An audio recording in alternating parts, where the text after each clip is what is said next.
Hello সবাইকে, welcome to my channel. তোমরা সবাই কেমন আছো? আমি খুব ভালো আছি। সবাইকে জানাই কোজাগরি লক্ষ্মী পুজোর অনেক অনেক শুভেচ্ছা। আজকে এখন বাজে সকাল 10:30। আমাদের বাড়িতে যথারীতি লক্ষ্মী পুজোটা প্রত্যেকবারই হয়, মোটামুটি বড় করে না হলেও যত সম্ভব ততটা হয়।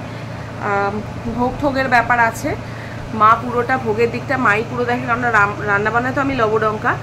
আর আমি যেটা করি, আমি পুজোর দিকটা দেখি। আর আমি পুজোর কাজ করতে যে প্রচণ্ড ভালোবাসি, এটা এতদিনে ইউটিউব চ্যানেলে সবাই বুঝে গেছে, কারণ আমি প্রচুর পুজোর ভিডিও দিই।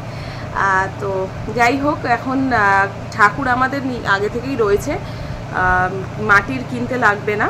আর নৌকাটা কালকে আমরা রাত্রিবেলা 10টার সময় আমি আর দাদাভাই গিয়ে শকুন্তলা থেকে নিয়ে এসেছি 40 টাকা দিয়ে। তাও কাকুটা ভালো ছিল বলে 40 টাকায় পেয়েছি, অন্যান্য জায়গায় কিন্তু 60-70 টাকা নিচ্ছে। আর অনেক রাতও হয়ে গেছিলো। তো চলো তোমাদেরকে একটা ভিডিও দেখাবো, আমি কালকে করেছি, খুব যত্ন নিয়ে সুন্দর করে কাকু বানিয়েছেন নৌকোটা। তো এবার মাসি আসবেন, ঘর ঝাড়পোছ করবেন, তারপর আমরা পুজোর কাজ আস্তে আস্তে শুরু করবো। এক্ষুনি নয়, স্নান টান করে খেয়ে দে বলছি, বাবা এইসব বলতে নেই, আজকে তো উপোস। তো 4টের সময় পুরোহিত কাকুর আসার কথা, 4টে 4:30। জানি না, উনি মোটামুটি টাইমেই আসেন, আশা করছি চলে আসবেন। বাকি জার্নিটা তোমাদের সাথে আমি শেয়ার করবোই। চলো।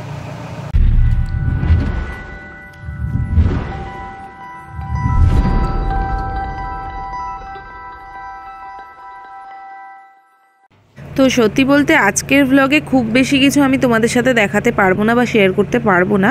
তার কারণটা হচ্ছে যে প্রত্যেক বছরই লক্ষ্মী পুজোয় ওই 13-14 ঘন্টা উপোস করার পর সত্যি বলতে অত এনার্জি থাকে না। এই হচ্ছে আমি আলপনা দিচ্ছিলাম, একদম স্নান টান সেরে আলপনা দিয়ে সমস্তটা গোছালাম। তারপরেই ঠাকুরমশাই চলে এসেছিলেন ওই ধরো 4:30 নাগাদ।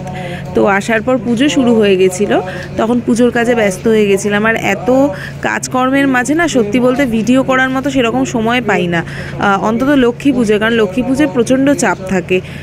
সবটাই মা, রান্নাবান্না সমস্তটা মাই করে, আর আমি যা করি শুধুমাত্র এই সাজানো গোছানো ঠাকুরের কাছে যতটা, পুরোটাই আমি নিজে করি। এবার সেগুলো করতে গেলে আর ফোন ঘাটার বা ভিডিও করার মতন সময় আমার হয়ে ওঠে না, কারণ ওটাতেও অনেকটা সময় যায়।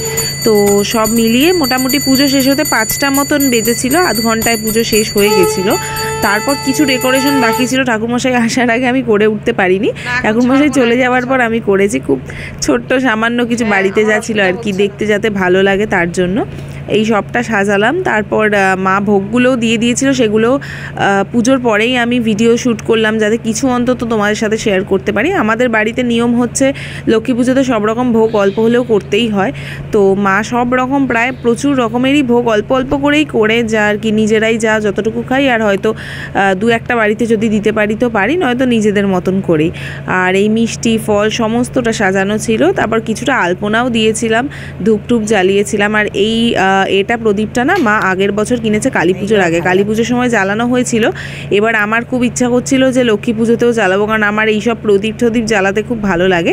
তো এটা পুরো ঘিতে ভিজিয়ে রেখেছিলাম সলতেগুলো, তারপর জ্বালিয়েছিলাম। তারপর সমস্ত আমার আলপনাগুলো তোমাদেরকে ছোট্ট করে দেখালাম, দেখিয়ে ভোগকে আমি দিনটা শেষ করলাম। দেখা হচ্ছে নেক্সট ব্লগ।